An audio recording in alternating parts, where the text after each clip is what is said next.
Bienvenue dans le podcast Une blonde en Norvège. Vous pouvez soutenir l'émission en devenant membre sur Patreon. C'est une plateforme de financement participatif avec plusieurs niveaux d'abonnement. Vous avez accès à tout ce contenu exclusif à partir de 2 € par mois. Vous pouvez aussi faire un don unique avec PayPal. Le meilleur moyen pour faire connaître le podcast est d'en parler autour de vous et de partager les épisodes. Et surtout, vous pouvez laisser un avis avec des petites étoiles sur Apple Podcast et sur Spotify.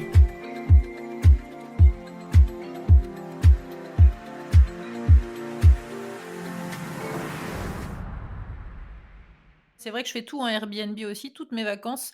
Ça fait 9, 10, 11, 12, 13 ans, je crois que je ne suis pas partie en vacances ailleurs qu'en Norvège. D'accord. Je rentre en France, à Noël, tous les ans, pour voir ma famille. Donc, il y a quand même une fois en France tous les ans, mais Mmh. les autres vacances, quand on part en vacances, autres que famille quoi, en vacances vraiment pour aller, visiter un truc ou quoi, on part toujours en Norvège et c'est vrai qu'on utilise toujours, Airbnb parce que, pour plusieurs raisons. C'est moins cher que les hôtels la plupart du temps. Carrément. En plus, comme pour vous, si vous êtes une famille, du coup 2 adultes, 2 enfants à 4, à l'hôtel, ça grimpe, très, très Exactement. vite. Ouais, Donc là, en Airbnb, il y a souvent un rajout quand on est 2 ou quand on est 4, mais ça double pas quoi la complètement. somme, ça Mmh. rajoute, un petit peu, donc ça, c'est quand même bien. C'est vrai que dans les grandes villes norvégiennes, alors Tromsø, c'est pas vraiment une grande ville, mais je pense plutôt à ceux qui vont à Oslo ou à Bergen, c'est quand même très rare, même pour les hôtels, d'avoir un parking, Mmh. qui est inclus dans la chambre d'hôtel. Souvent, il faut, payer en plus et c'est quand même assez cher et puis Complètement, ouais. quelquefois, on n'est pas du tout à côté de l'hôtel donc bon, c'est pas très pratique. Et puis surtout, ça coûte cher de manger, en Norvège. Tu vas nous expliquer, nous Mmh. raconter, quel a été votre, ressenti par rapport à ça. Mais c'est vrai que, même quand on fait des petites courses, ça revient plus cher. Mais bon, quand même, quand on se fait à manger soi-même, ça revient moins cher que de manger au restaurant. Donc, c'est quand même, plein de points, positifs qui vont vers, Airbnb, quoi. Oui, ouais, ouais, complètement. C'est vrai que pour le coup, nous, l'hôtel, on avait vraiment, pas envie d'y aller parce que justement par rapport au repas. Côté Airbnb, c'est que tu peux te faire à manger. Au niveau des repas, c'est vrai qu'on faisait nous nos courses un petit peu tous les jours en fonction du planning qu'on avait, selon la journée en fait. Alors au niveau culinaire, dans les magasins, il y a pas, on n'a pas trouvé de grandes spécialités en fait. Non, bah, non. Voilà. On a été un peu peut-être pas forcément déçus parce que je pense que si tu vas au resto, tu as moyen de trouver les plats typiques. Ouais. Voilà, je pense que de ce côté-là, c'est ok. Mais c'est vrai que nous, on avait pris le parti de pas aller au resto parce que justement à 4, ça monte super Bah, ça vite. grimpe vite, ouais, ouais. Ouais, on a juste, tu vois, après la balnéo, on avait envie d'un peu de gras. On s'est juste pris 3 pizzas pour 70 €. Voilà, quoi. Du coup, c'est vrai que ça peut aller très vite en fait Ouais. voilà. Et alors pour le coup, nous au niveau, on avait plus, donc on s'était dit pas de resto, mais par contre notre petit péché mignon en Norvège, c'était quand même les petits cafés où tu te sens mais comme chez toi en fait. On C'est en a vrai. fait, je pense, on s'était dit on en fait plus, mais on n'ira pas au resto. Mais en fait, on a vraiment apprécié parce que c'est trop mignon en fait. Ouais, c'est vrai qu'il y a beaucoup de petits cafés, un peu en mode, enfin pas Exactement. brocante, mais un peu, Ouais. aménagés avec plein de meubles différents et tout. Enfin moi j'aime beaucoup. Ouais, ouais, carrément. Et du coup, ils ont leur style chacun, quoi. Je trouve ça chouette et c'est C'est vrai. hyper, tu te sens bien, en fait. C'est hyper chaleureux, avec des bonnes pâtisseries, voilà. Bon, alors, c'est pas donné non plus, mais franchement, on a bien aimé ce côté où tu vas te réchauffer, ce petit temps, là, dans la journée, à prendre ton chocolat avec leur super dessin, quoi. C'était des trucs assez chouettes, quoi. Franchement, on C'est a bien vrai. aimé ça. Alors après, du coup, c'est vrai que tu peux regarder un peu alors, ce qui nous a aussi étonné, tiens d'ailleurs en Norvège, c'est qu'il n'y a pas de véritable grande surface comme nous on peut trouver en France. Euh, Là où on était, en fait, Non? c'était plus des petites épiceries. Et du coup, voilà, donc tu le fais comme ça aussi, Ouais, mais mais il y a que c'est ça vrai en fait. ouais, c'est ça. Et c'est ça, c'est assez étonnant. Et après, c'est plutôt chouette hein, pour le coup, mais c'était ça qui était étonnant. Du coup, mais ils sont où les grands magasins, quoi. Mais après, voilà, dans les magasins, tu peux trouver des petites Mais il y en a pas. spécialités, des petites choses, mais après, il y a pas. C'est pas là où on a vécu le plus de choses culinaires, en fait, quoi. Voilà, c'était un peu le côté où on était peut-être un peu, Non, mais non, non, je pense que tu es raccord avec, ouais, avec carrément. beaucoup de gens qui sont venus en vacances en Norvège et je confirme que, faut pas venir en Norvège pour effectivement pour Ah non. vivre une expérience culinaire. Ah non, non, non, voilà, c'est sûr. Après ce que nous on avait fait quand même, c'est qu'on était venus avec nos petites timbales, qui permet de garder au chaud. Pour le coup, on en avait acheté exprès pour partir, parce que quand tu pars dans la journée, et que tu as envie de manger chaud, quand il fait froid, ça c'était plutôt pratique. Donc voilà, ça peut être le petit conseil que je peux donner, c'est de partir avec, ces petites thermos de repas en fait, C'est un très bon conseil, ça c'est fait partie de la liste des conseils que je donne là dans les podcasts sur, la Norvège en hiver. Parce que c'est vrai que, bah, on sous-estime à quel point ça peut faire du bien de en plus en Norvège, il y a vraiment plein d'endroits où on peut se poser, à l'intérieur en fait, des espèces de galeries, de petits centres commerciaux et cetera. C'est pas du tout interdit de se poser à l'intérieur du centre commercial avec son propre repas. Alors faut pas s'installer, par terre oui, avec une oui. couverture Mmh, en mode pique-nique, mmh. hein, mais je veux dire, il y a des petits bancs, des petits endroits aménagés, c'est complètement autorisé. Donc c'est vrai que dans un but de faire un petit peu des je dirais pas des économies, mais de moins dépenser, c'est vrai que c'est, super de s'emmener un petit truc à manger, chaud. Ça peut vraiment être du tout simple, hein. Vous pouvez vous faire des pâtes, ou des morceaux de pizza, des morceaux de quiche, effectivement dans un petit, thermos. Vous pouvez vous emmener une soupe aussi, ça c'est une bonne idée à laquelle on Ouais, pense pas forcément. Mais quand on complètement. a faim d'un truc un peu salé, enfin ça dépend des gens, hein, mais je sais que moi quand j'ai des petits pics, de faim, j'ai plutôt faim de salé, j'ai rarement envie de sucré. Mmh. Et c'est vrai que, une petite soupe, eh bien, l'hiver, ça réchauffe et puis ça cale un petit peu. Ouais, ouais, je pense que les pâtes ont été, nos meilleurs amis sur la semaine, Ouais, bah, oui, pour c'est le c'est coup. souvent comme ça. Ouais, ouais, ouais, ouais. Donc c'est vrai qu'au niveau de la voilà, de la gastronomie, norvégienne, c'est pas, c'est je m'attendais pas à je savais pas à quoi m'attendre, mais voilà, du coup, c'est pas ce que je retiens le plus, en tout cas. Et vous avez rien goûté de traditionnel, du coup? Tu as pas essayé le fromage, le Brunost, Alors, pour tout te dire, bah si, en fait, traditionnel, quand on a été à Bergen, du coup, au niveau du port, il y avait donc la fête des fruits de mer, là. Ouais. Donc j'ai pu déguster quelques fruits de mer, mais voilà, comme je disais tout à l'heure, mon anglais est tellement pitoyable que je ne savais pas ce que je mangeais. Est-ce que tu as Et goûté le king crab? non, je n'ai pas goûté ça, mais j'ai goûté de la baleine. OK. Voilà. Donc je m'attendais pas à en goûter, je m'attendais pas parce que voilà, sur l'après-coup, bon bah voilà, j'en ai goûté. C'était en petites, rondelles de comme du saucisson là, Non, pas du tout. Non, non, c'était pas le salami qu'ils peuvent vendre. C'était, en fait, c'était sur les fruits de mer. Ils venaient de cuire ça au gros barbecue. Et donc, D'accord. du coup, il y avait des pavés de baleine. Ça ressemble, c'est assez étonnant. Ça ressemble à un gros gigot, en fait. Si on sait pas que c'est du poisson, on pourrait penser que c'est de la viande. Exactement. Et du coup, heureusement que je savais que j'étais aux fruits de mer. Mais pour le coup, voilà, c'est un, et puis ça a un aspect de viande, mais ça a un goût assez particulier parce que je trouve que c'est entre la viande et le poisson, quoi. Je trouve que c'est assez, c'est C'est vrai, difficile à c'est décrire. vrai. J'ai goûté une seule fois aussi, mais c'est vrai que c'était particulier. Non, j'ai goûté 2 fois et la deuxième fois, c'était très bizarre. C'était bon, hein, mais je suis pas du tout, pour manger cet animal, mais Exactement. Ouais. j'avais eu l'opportunité et du coup, j'ai dit: «Bon, je goûte». Et c'était en mode en carpaccio, en fait. D'accord. Donc vraiment comme un carpaccio de bœuf et bah, c'était très bizarre parce qu'effectivement je me suis dit: «Mais je sais Oui. pas si je mange de la viande ou du poisson là». Ouais, ouais, c'est ça, exactement. Ouais, c'est pareil pour moi, pour le coup, si on m'avait dit que c'était de la baleine avant, peut-être que j'en aurais pas mangé, mais pour le coup, je me suis dit: «Allez, pour l'après, j'en ai goûté» et puis voilà. Mais après, je suis pas forcément, mais je crois que c'est tout un débat, là-bas Oui, oui, oui, sur la chasse à c'est la baleine, hein, beh, ouais. forcément. Mais bon, écoute, on en a goûté. Si du coup, sur le porc, il y avait en effet maintenant, il y avait le fromage, il y avait un fromage à goûter. On avait bien rigolé parce que du coup, nous, on vient quand même du pays du fromage, donc mais il était plutôt pas mal. Alors, te dire le nom, je me rappelle plus exactement ce que c'était. Ça ressemblait à une espèce de, C'était pas le fromage brun, norvégien, le Brunost? je crois pas, ça ressemblait plus à un camembert en fait. C'était plus forme de camembert, aspect de camembert. Après, qu'est-ce qu'il y avait d'autre? Ils font pas mal de choses. Alors nous, ce qu'on avait du coup de côté de Bergen, c'était des petites spécialités à base de pommes. Il y avait du jus de pomme chaud, il y avait des petites crêpes aussi. Voilà, voilà ce qu'il y avait en tout cas sur le port. Donc on a pu déguster ça en tout cas. Voilà, c'était chouette aussi de découvrir ça et de pouvoir goûter pour le coup. Après, il y a des choses qui nous surprenaient. Alors on avait été aussi à Bergen, il y a le marché aux poissons.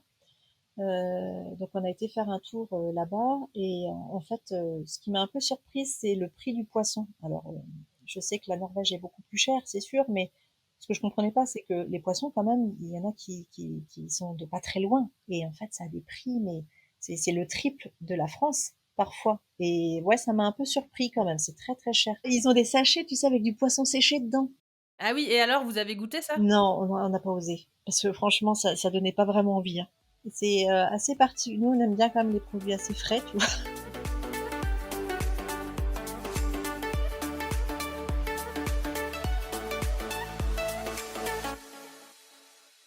Et est-ce que en vous promenant, au marché aux poissons, est-ce que vous avez vu des huîtres et est-ce que vous avez vu le prix? Alors, je me rappelle plus. Alors, moi, je sais que tout ce qu'on a vu, c'était extrêmement cher. Mais le prix des huîtres, alors là, je pourrais pas te dire.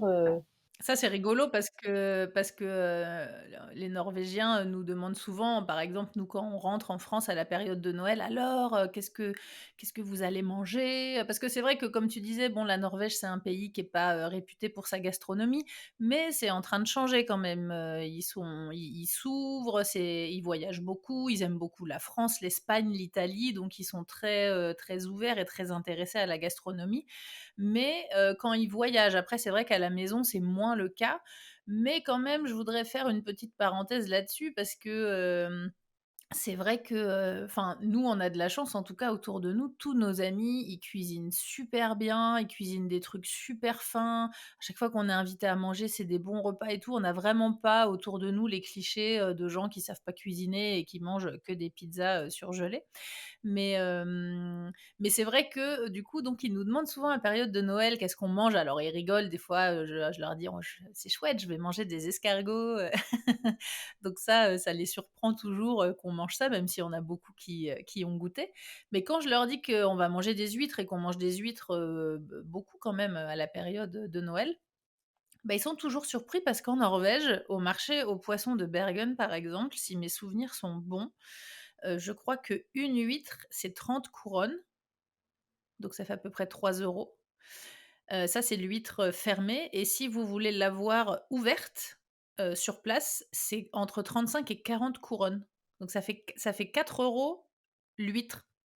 Oui, c'est sûr. Donc c'est pas le même budget, quoi. Non, non, c'est Donc c'est clair. vrai que quand on leur raconte que nous, on se fait des assiettes, Il y a des d'huîtres avec, douzaines et des douzaines. une douzaine, Ouais. d'huîtres et tout, avec un bon vin blanc et tout, ils sont là: «Oh là là, le rêve».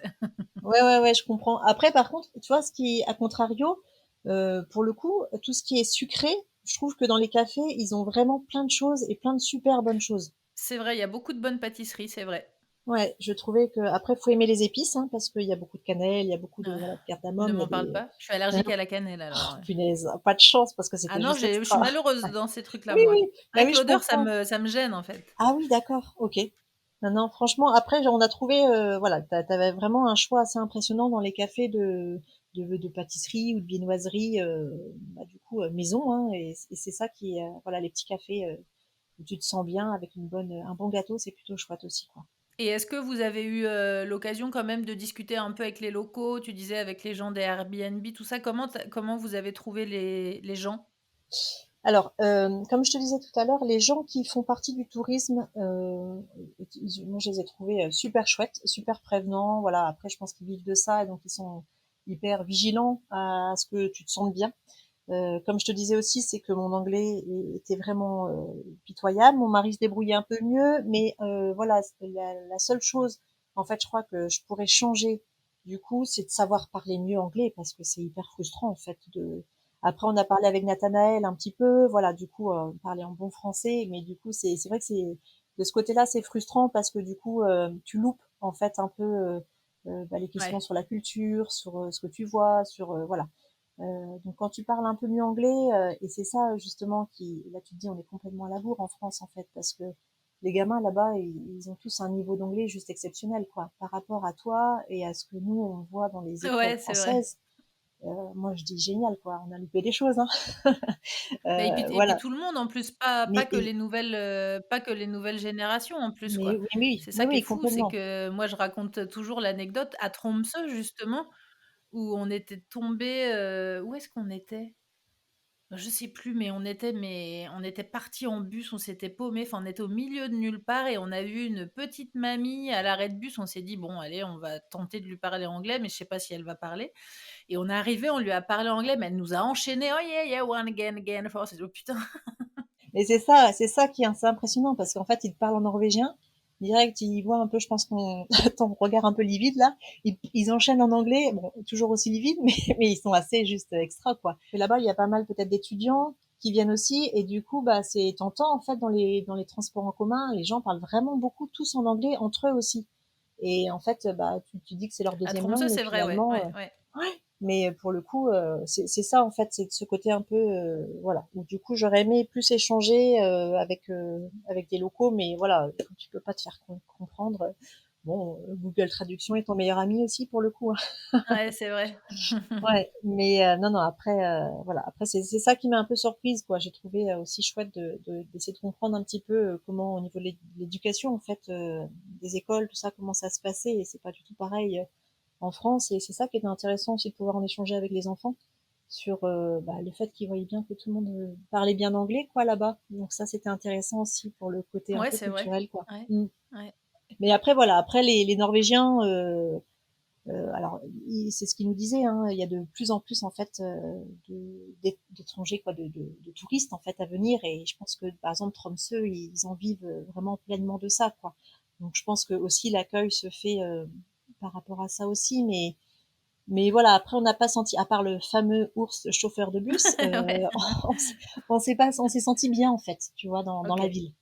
Ouais. Donc voilà. Et puis bon, après, on parlait du programme, et après, je pense que la ville de Tromsø a rien d'exceptionnel. Sinon, sur le port, où c'est quand même chouette, où tu peux te laisser un peu, bah, tu peux marcher, voilà. Et puis après, je trouve que rien qu'un bateau avec une vue magnifique derrière, ça a tout son charme. Donc voilà, du coup, c'est vrai on a plutôt aimé. Après, c'est sûr que de rester, je pense, que dans la ville, pour le coup, ça a pas beaucoup d'intérêt. Non, c'est Euh, vrai. mais le fait de pouvoir bouger, après, il y a le réseau souterrain aussi qui est assez incroyable là-bas. Donc c'était rigolo ça aussi, parce que de pouvoir passer comme ça sous la ville, ça fait bizarre.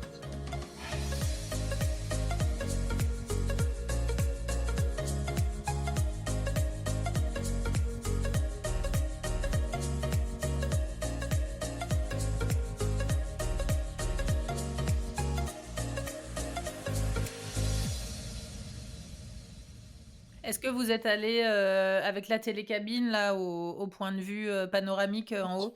Alors, ça c'est non, on n'y est pas. Alors, ça faisait partie de notre programme en effet. Et en fait, comme je te disais tout à l'heure, c'est que bah, la seule belle journée, on était sur l'île de Sommaroy. Et du coup, il faisait pas très beau, donc hyper brouillard. Et on s'est dit, bah en fait, parce que ça coûte quand même, on était à 100 € là pour quatre, pour monter, pour 2 minutes. Tu te dis, bon bah si je vois rien en haut, ça me frustrait un peu de payer pour rien voir. C'est vrai. Qu'est-ce que vous avez fait d'autre comme activité? Il me semble que quand on s'était eu au téléphone et dans tes demandes, tu m'avais parlé d'éventuellement aller voir des baleines ou des orques. Oui, alors on en avait parlé, et en fait c'était pas sur le bon créneau par rapport à, parce qu'en fait elle venait juste de partir. Ah, d'accord.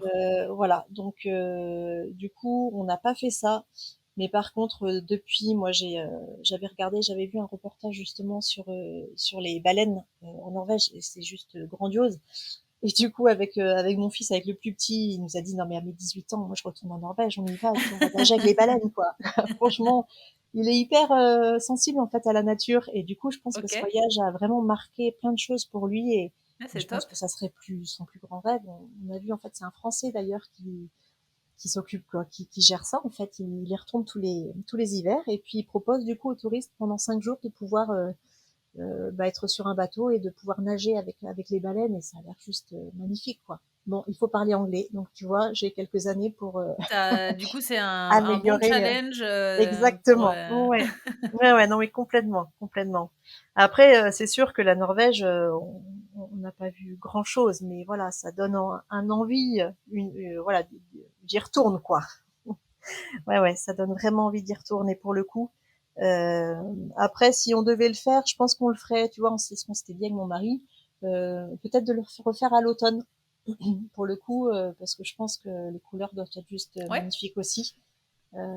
Donc voilà, si on devait y retourner, ça serait à l'automne. ouais, Ouais. c'est complètement différent. Vous avez pas fait d'autres activités à Tromsø, du coup, c'était les promenades et tout?